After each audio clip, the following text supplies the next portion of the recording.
Chieftain, how can Grungwa help? Akrog has been wondering about this a long time.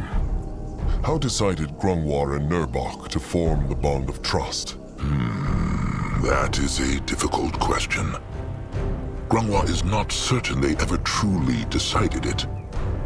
When two trolls go through enough together, something like that simply happens.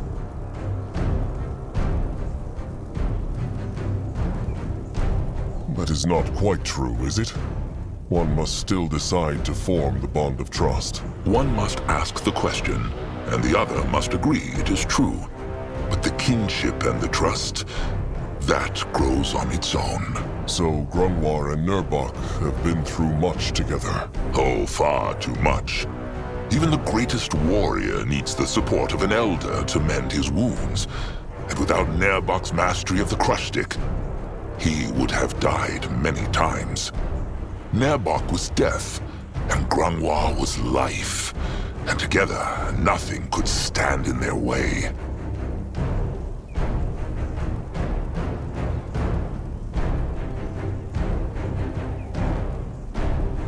When was the first time Grungwa and Nurbok fought together?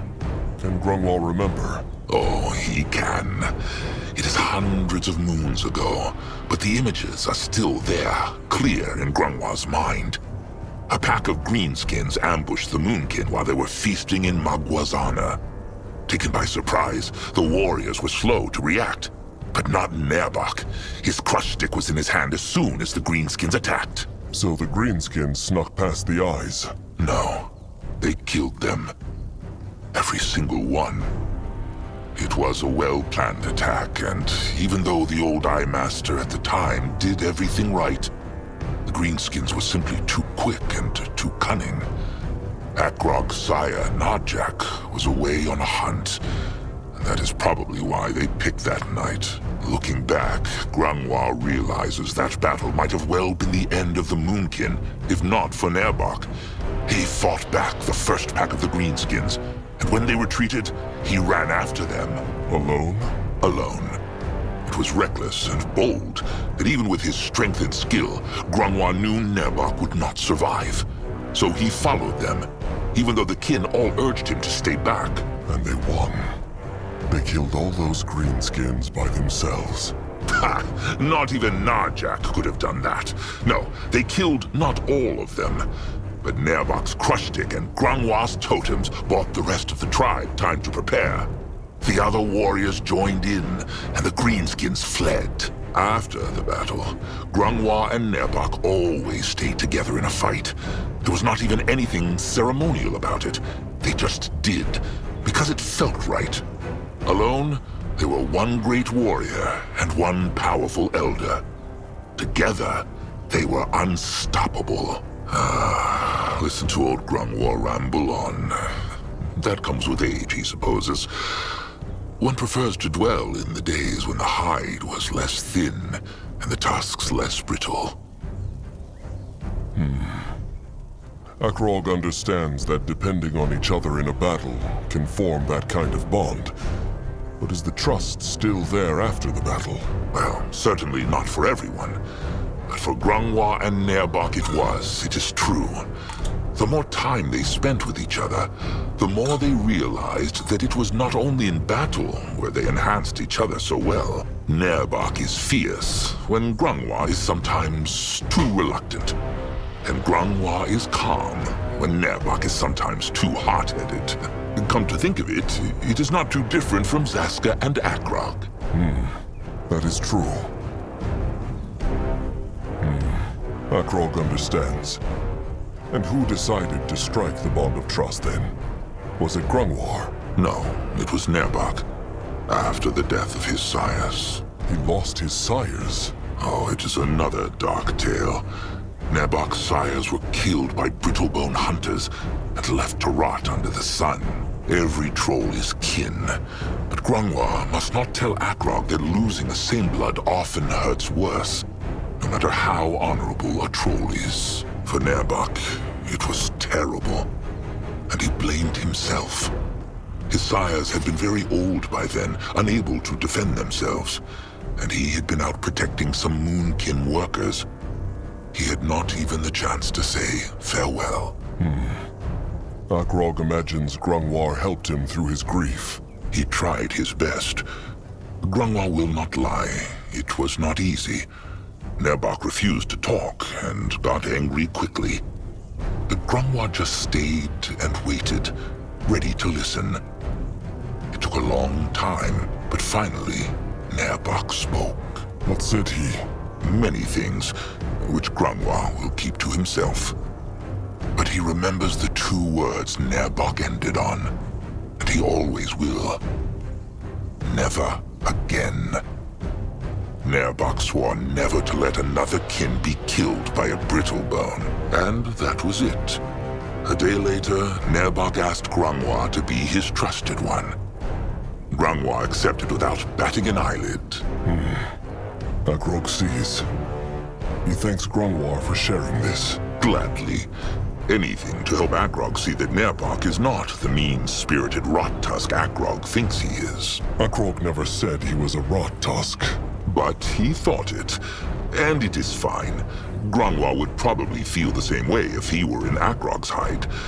Just remember, there is often more to a kin than meets the eye. Akrog believes Grungwar never told him. Where learned he to read?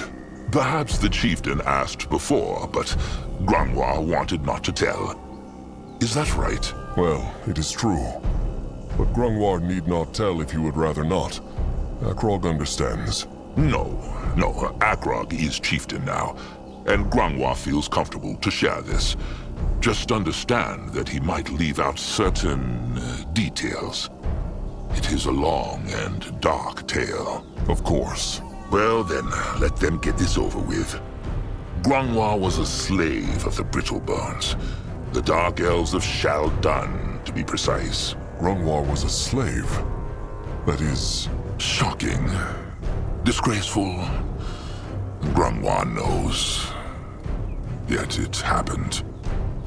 He was a freshly born cubling back then, and he was on the way back to the tribe camp with Four Eyes, who had taken him to a shrine of Magua for her blessing, one of them being his sire. They accidentally stumbled into a dark elf camp, and, well... They took them prisoner. They killed Grungwar's sire, and one of the eyes, Barnak, and took Grungwar and the other eye with him.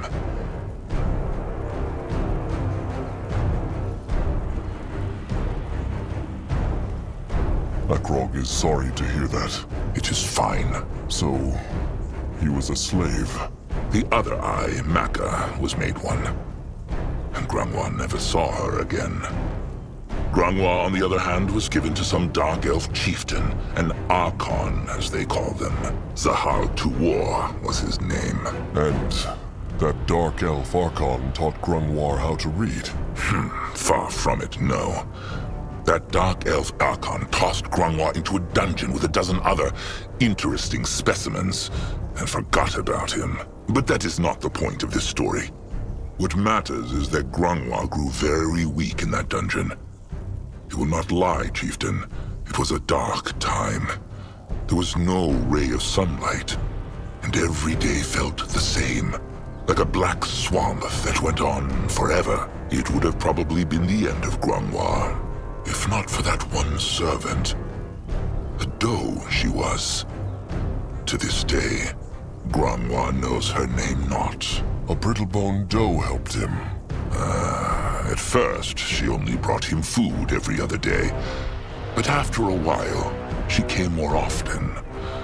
It is shameful to admit these feelings for our brittlebone, but Grungwar was so grateful to her. He wanted to thank her, but he could not, because he had not even learned to speak. So she taught him, with scratching and pointing. Scratching and pointing. That was enough for Grungwar to learn so much. Well, the chieftain must remember that Grungwar was in that dungeon for a very long time. With each of her visits, he started to repeat the sounds she made. And he studied the scratchings in the dust until they made sense. He learned only simple things at first, but with time, the words got more complex. And she even brought him simple Dark Elven stories to read. It was a strange time. Looking back on it now, Granoir often wonders if it all really happened. But it did, and Granoir's knowledge is the totem of that. And how was Granoir freed? That is another painful, long story. And one Granoir would rather not share right now. He hopes the chieftain understands.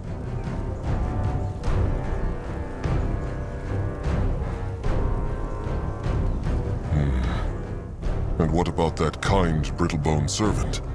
Saw Granoir her ever again? No, because she died. The Archon had her killed when he found out what she had done. They're vile beings, these Dark Elves, Chieftain. Even worse than the Tusk Hunters. But let them not talk more about it, no. Granoir is... he feels like he has told enough. All right. Akrog understands. Akrog wants to understand why Nurbak despises Akrog so much. Akrog knows Nurbak had high hopes of becoming chieftain after Sire Narjak. But is that all there is to it? The truth is, Granoir knows not. Well, he must have some idea. Granoir and Nurbak have been trusted ones for... how long? Almost 400 moons now. To answer his question, perhaps it has to do with the way Nurbak chooses to respect. What is that supposed to mean? Well, ever since Granoir has known Nurbak, he was all about earning respect through deeds. There's nothing Nurbak respects more than someone who earned his position in the tribe through strength and tenacity. And it is not only about judging others. Nurbak has the same thinking about himself. Early on, before he became the great warrior, he would spend every single day with his crush stick, practicing. And while he was not ashamed of getting wounded, he was ashamed when he thought it was a mistake easily avoided. Tusks, thinking about it. He was so restless, Chieftain. Every day he would wake up long before sunup and practice. And then, a green cubling who hears voices in the wind comes along and becomes chieftain just because he shares Narjak's blood. It is true. Granoir knows Akrog has worked hard and bled a lot for the tribe. But he imagines that in Nurbak's eyes, it was not anywhere near enough to deserve such an honor.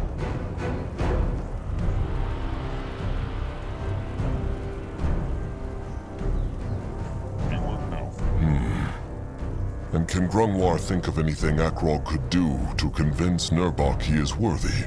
Nothing more than what Granoir already said. Be a leader who is deserving. And from what Granoir can tell, Akrog seems to be on the right path. Madman Brittlebone plan or not, Nurbak will come around, Chieftain. There is nothing he treasures more than the tribe. And the moment he realizes Akrog feels the same, he will learn to respect Akrog. Granoir can feel it. Akrog has some bone dust for Granoir's plant. Granoir was about to ask. He saw Akrog collect it. Let him see.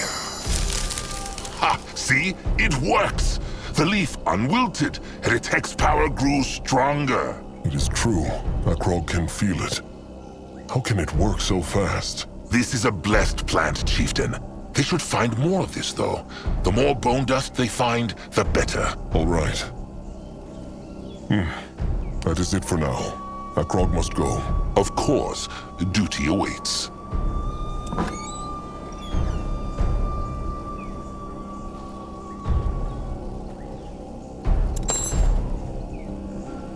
Granoir is ready.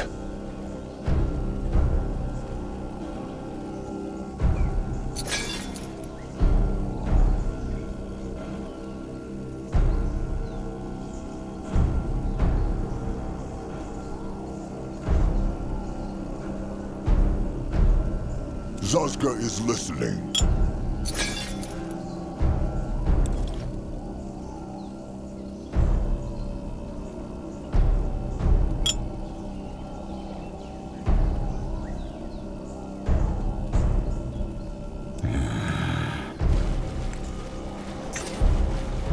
that took so long.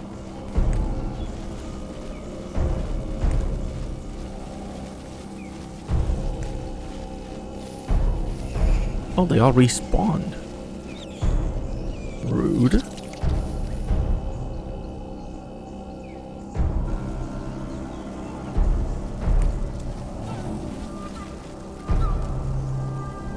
What is resolve him in a proper book? Head towards certain doom. Sure, why not? Keep moving.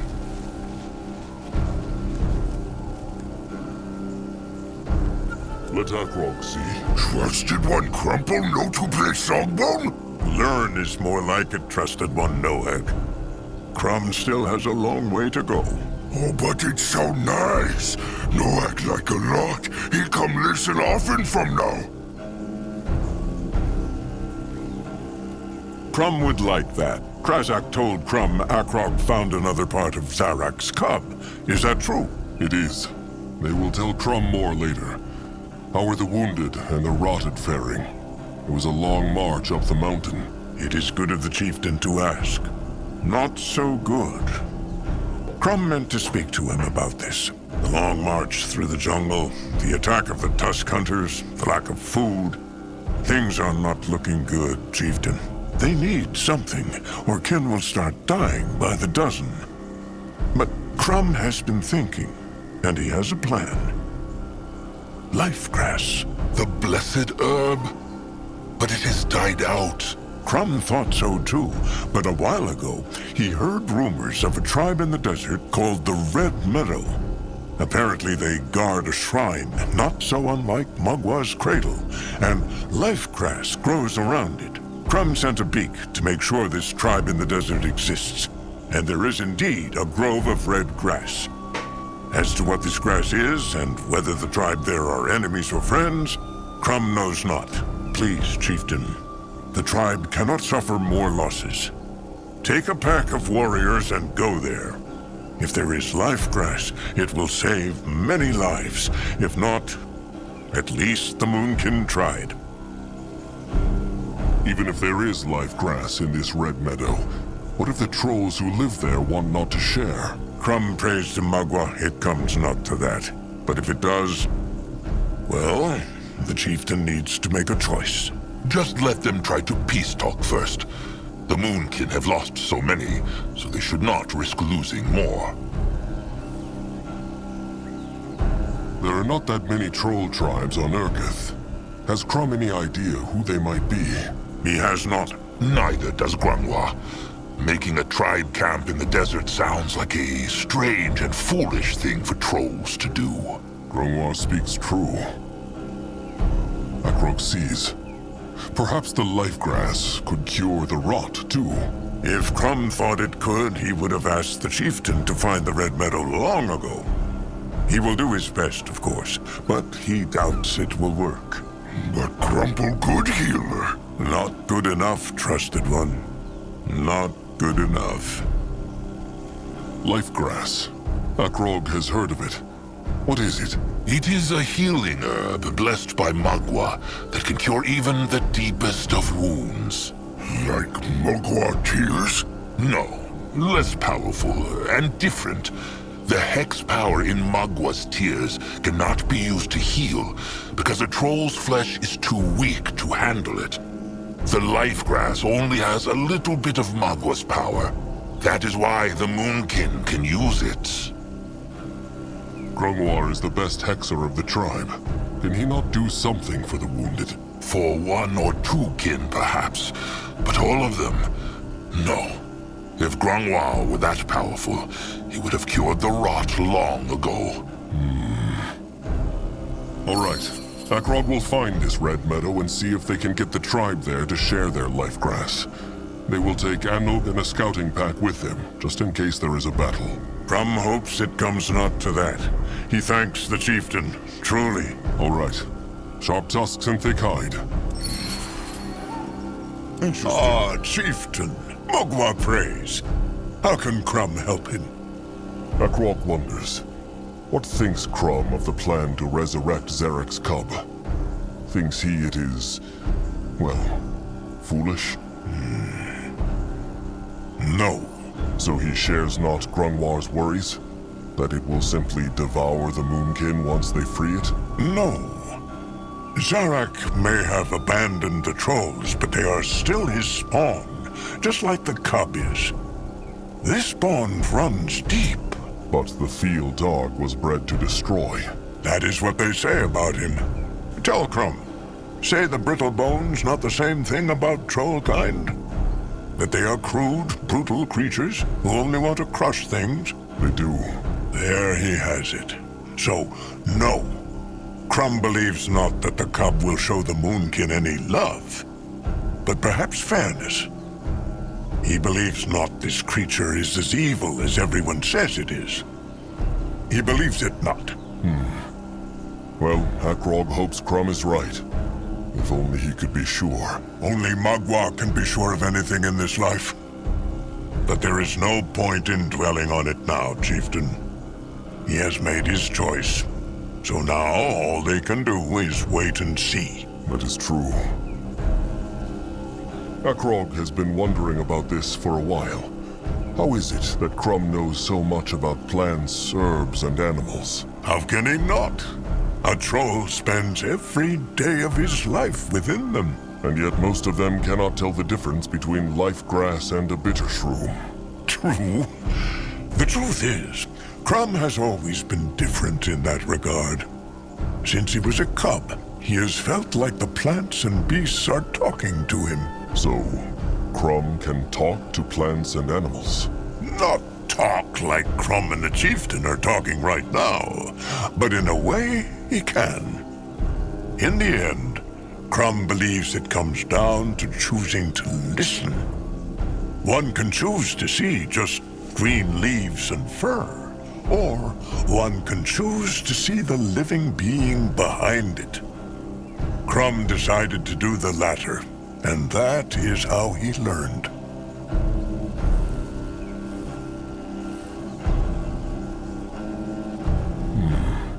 That sounds fascinating. Maybe Akrog should listen more. If he decides to do so, Crumb will join him and help. It is good for the mind, Chieftain, especially when one carries such a heavy burden as he does. Perhaps when all this is over. Perhaps. Has Crumb come up with any new music for the songbone that Little Blood made for him? Oh, plenty. It is easier than Crumb thought, and so far everyone is liking the sounds he makes with it. Well, either that, or they are too friendly to tell him otherwise. There is something Akrog has been meaning to ask. This bond Noag feels with Crumb. Feels Crumb it too. Why Big Blood speak of Noag like he not here? A good question. Perhaps they can speak of this later, Chieftain. How is the mood of the tribe? The Chieftain cannot tell? He can, but Akrog is worried the kin show him not their true feelings. They always want to appear strong before the Chieftain. Well, that is true.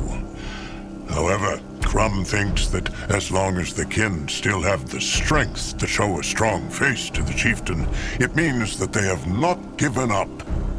Once they bother not to conceal their fear anymore, it means that things have grown truly dire. So they are not despairing yet? No. No, they are not. Crumb feels this. Well, Crumb's words in Magwa's ear. This might sound like a strange question, but how is Crumb always in such high spirits? He is. It certainly seems that way. Well, perhaps it is because Crumb always tries to see the good, even where there is much bad. And he has much to thank Magwa for, no? His beaks, his kin, an apprentice like Chulok. And the hunters, and the rot, and the knowledge that only a few moons ago, the tribe lost almost half their kin and the greatest chieftain there ever was. Well, that is true. And of course Crumb knows about all this, and it gives him dark thoughts, like everyone else. It is just Even in the darkest of days, there is something to be happy about, is there not? It is like an island in a sea. Even if one is chased by sharks, is it not better to think about the island rather than the sharks? While swimming as fast as one can, think, Chieftain. Akrog surely must have an island or two, even right now, amid all this chaos. Or not?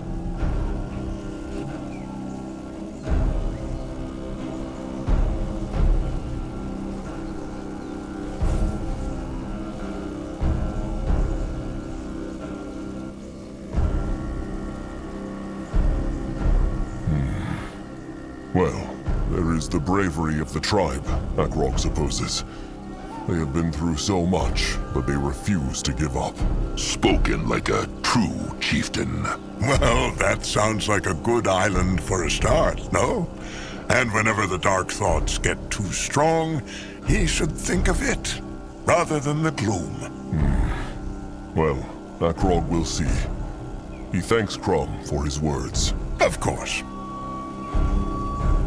Well, Akrog must carry on now. It was good to talk to Crom, as always. Magua praise. This looks interesting. Akrog is happy to see Krazik is awake at last. How is he feeling? Krazik feels weak, but he hopes the rest did him good. Akrog hopes so too. It is good to see him, and Grorik too. Akrog is not surprised to see Grorik here in Krazik's time of need. Krazik has been trying to get rid of him for days. Pretended to die once, but Grorik caught Krazik sneezing and punched him in the arm. Pretended to die? Grorik was not convinced by that sorry act. Good excuse to punch Krazik, though. Akrog is not sure what a healer would say about hitting the sick. Has any troll a better idea? A bit of violence might be the cure. Gorig will keep trying, just in case. The cursed blood rot. Akrog wishes he could destroy it. Chieftain is the Moonkin's leader, not their healer. Krazik feels better knowing the tribe has a strong leader again. A bit better, anyway. The blood rot must be beaten. Somehow. Gorag, the Moonkin needs Krazik back.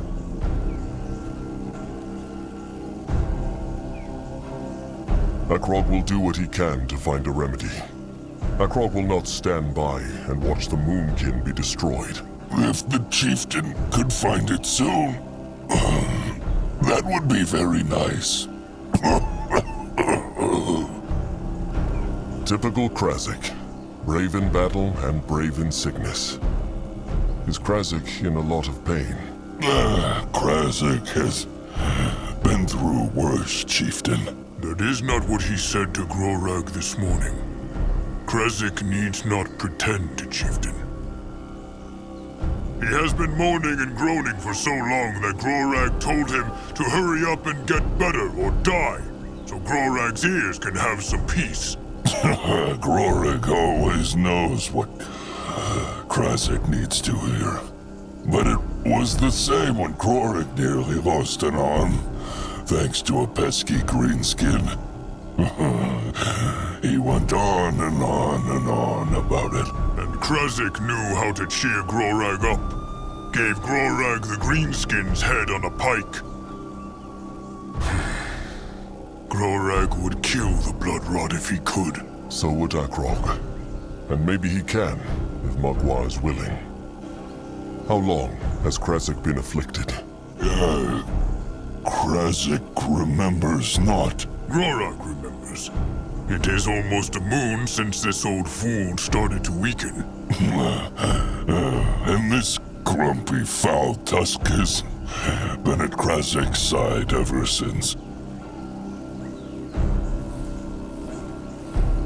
Krasik is blessed to have such a great friend. Blessed or cursed? Take it easy now.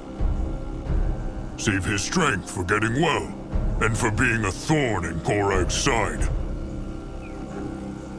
Sharp tusks and thick hide, until Akrog meets them again. Sharp tusks and thick hide, chieftain.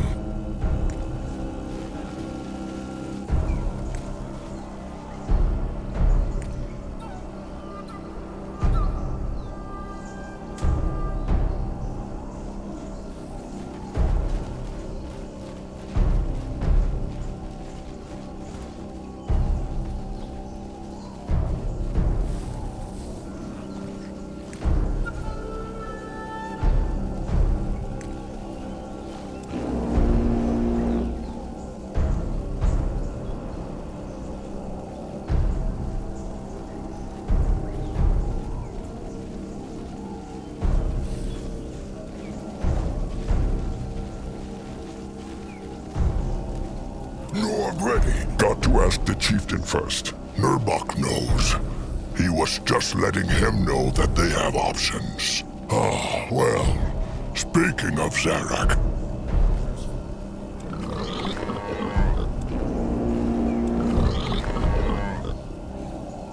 Grungwa is here. Akrog, trusted one Grungwa. Mugwa praise. Nurbok and Anuk were just speaking of something. Magua praise. Good work on setting up the tribe camp. Nurbok likes this place as little as trusted one Grungwa. But he must say, it is not a bad spot. Easy to defend. What spoke they of? The moon can have a problem. They are low on food, and there are almost no animals to hunt. No animals. The Blackheart jungle is right at the bottom of the mountain. It is true, chieftain, but still. Anug's hunters come back from hunt earlier, and the only healthy game they find is 2 boar and 1 stag. All the rest is either dead or mad. That corruption the stranger spoke of. So it spreads across the entire jungle? Uh-huh. Whether it is the entire jungle, Anug cannot say. But as far as his eyes go... Speaking of corruption, what found Akrog behind the Hex Gate? Was there another part of the cup? It is a long story. Nurbok sees. So 1 dark echo for every Hex Gate, no? It is true. The stranger is still trying to find out who the masked goddess is, but he thinks the dark echoes for Shana and Nihav are cruelty and cowardice. If the Moonkin want to open the gates, they need to find them. But he thinks the dark echoes for Shana and Nihav are cruelty and... Dark Echo, Hex Gates, Zarak's Cub, Mugwa's tusks, all this make Anug's head spin. What are Nurbok's thoughts on this? The Field Dark, the Echoes, and the Brittlebone Temple. It matters not what Nurbok thinks. Akrog has spoken, so Nurbok bows to him. Nurbok. There is nothing to say. Anug is the Eye Master. Has he any idea where they might find cruelty? Akrog's first thought was the Bog Tusk tribe camp. There should still be corpses there. Bog Tusk tribe camp? Oh. Anug already ordered his eyes to scrap shelters there and burn the dead flesh. They is not kin, but Anug want not to leave them there. Honorable. Then they need to look for cruelty somewhere else. Maybe the Brittlebone village. That is what Anug and Nurbok were talking about. There is a big Brittlebone tribe camp, a village a day's march north. The Moonkin should go there, crush the Brittlebones, and take their food. Simple. Good idea. If they raid it, they might even create some cruelty. 2 beaks fed with 1 crumb. Hostile or not, a raid will cost Moonkin blood. Akrog wonders if there is no other way to get this food. They can try talk. And when has a Brittlebone ever listened to a troll? The chieftain knows what they are like. The Moonkin are just animals to them. Grungwar knows that not. Zazka has no love for Brittlebones, but they are not all the same. Just as not all trollkind are. Tell Akrog more about this village. Who are they? I'm Master Anug. Well, as Nurbok say, they mine things. Rocks and metal and scrap. Besides that, they not look like warriors to Anug. Julog even say he think one of the Brittlebone guards see him, but he not attack Julog. Scared, probably. Nurbok. Grim as always. Are they slavers or tusk hunters? No, Then why kill them? because it will save the tribe from starving like dogs.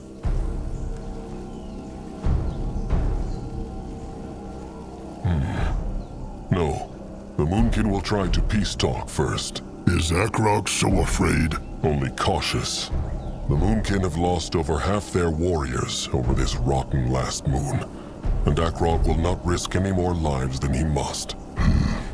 Fine. Then let Nurbok offer his crush stick. He and a pack of his best skull crushers will take care of this. Akrog thanks Nurbok, but he cannot accept. Why?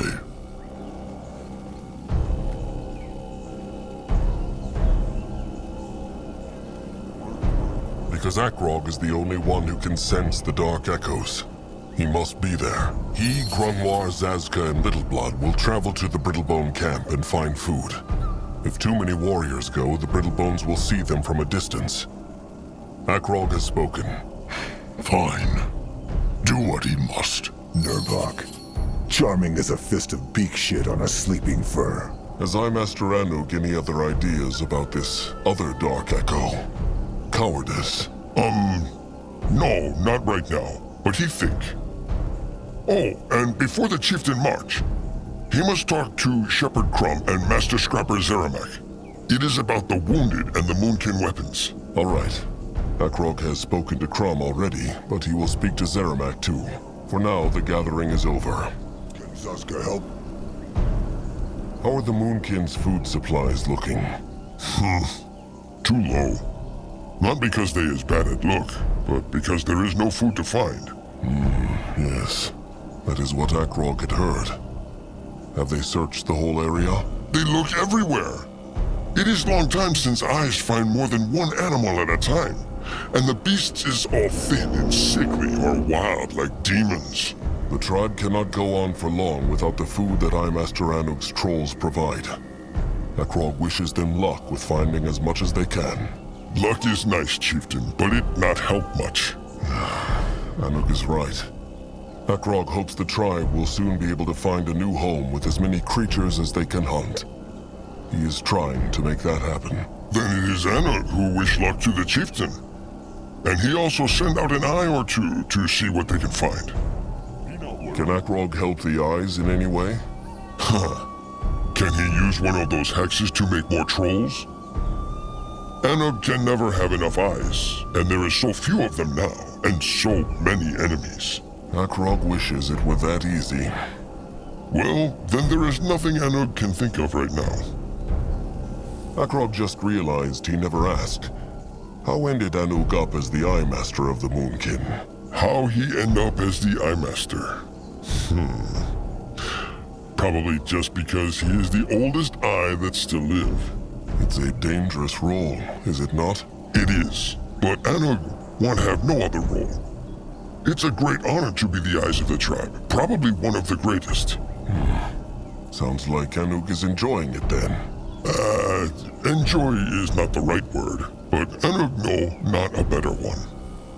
He do what is need of the tribe of him, that is all. What has been keeping the eyes busy lately? The same as always, Anug would say. They take good care of the Moonkin, even if the chief did not see them. Right now, some eyes is look for greenskins and brittlebones. Good. The tribe feels safer knowing the eyes are looking out for them. Akrog thanks the Eye Master. He must go. Stay safe, chieftain. What now? Direction? More trouble?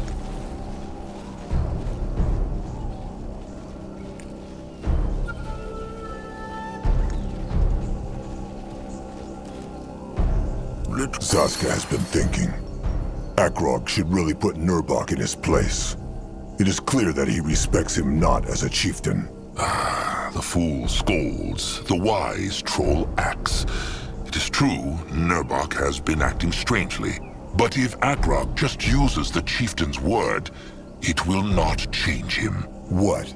So Akrog should dance around Nurbok's pride? No, he should act like his sire would have, with a calm mind. Talk to him once the Moonkin have found their new tribe camp, from troll to troll. Grangwa is sure there is a way to convince him. Akrog will think about it.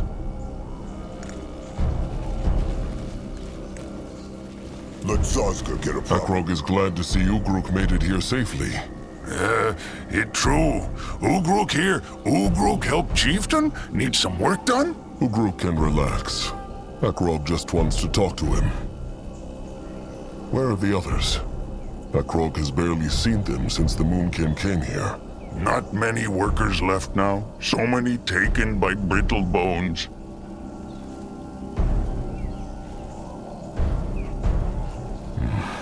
Akrog wishes more could have been saved. The Moonkin owes so much to its hard workers. Now workers or warriors. They must protect Ugruk. Ugruk's strong, but not able to fight gang of brittle bones alone. The Moonkin's warriors are at Ugruk's service. Now Ugruk hopes so. Where is Moonkin without strong armor or hot meals? Who build new home for tribe? Not warriors. Ugruk not want to see what warriors build would only fall down. Perhaps Ugruk can help Akrog by reminding him of happier times. That not easy. Ugruk got it. That time when Ugruk and Zorta made new shelter for Elder Grafer? Ugruk forgot to put door in it. Just stones and wood, no door. Akrog can still see the look on Elder Grafer's face when he saw his new home. Grafer was so angry, Akrog was worried he would twist Ugruk's tusks right off. Lucky Ugruk has stumpy tusks. Elder Grafer said he would make door using Ugruk's head, but Ugruk got away. Ugruk fixed it though, not long after that. Elder Grafer's finished shelter was admired by all the Moonkin. It true? Ugruk and Zorta made many shelters together. Was fun to build. All gone now. Even Zorta. The Moonkin will find their home again, somewhere. Then Ugruk can build all the shelters the tribe needs, in honor of Zorta and every troll the Moonkin has lost. There is not much work for Ugruk in this place. Akrog will let Ugruk know if he thinks of anything. That okay. Ugruk keep busy. Ugruk look around. So messy here. Ugruk could fix it, but he not in fixing mood. Why not? Ugruk always work with Zorta, but Zorta gone now, not come back. Zorta, of course. Akrog will make those Brittlebones pay for every troll they have killed or taken. Ugruk know they will. Brittlebones took Zorta cause of big tusks. Left Ugruk alone. His tusks stumpy. Stumpy tusks never was good thing, but saved Ugruk's life. Akrog remembers Zorta's tusks. So strong and sharp. Zorta was right to be proud of them. Only Mugwa knows where Zorta is now. Ugruk thinks Zorta dead. Zorta sick when Brittlebones took him. Even if Brittlebones not kill him, Zorta die anyway. No Moonkin to help. Ugruk might be right. Such a waste of Moonkin life. It was good to talk with Ugruk. Now Akrog must go. Ugruk here if Chieftain need him. Going now.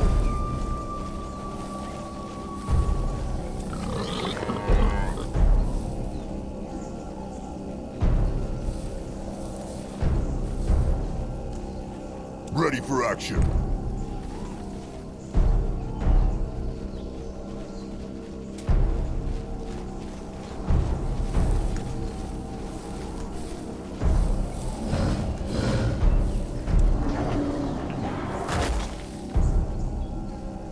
Can a troll not rest for a moment? What can he do for the tribe? Interesting. Probably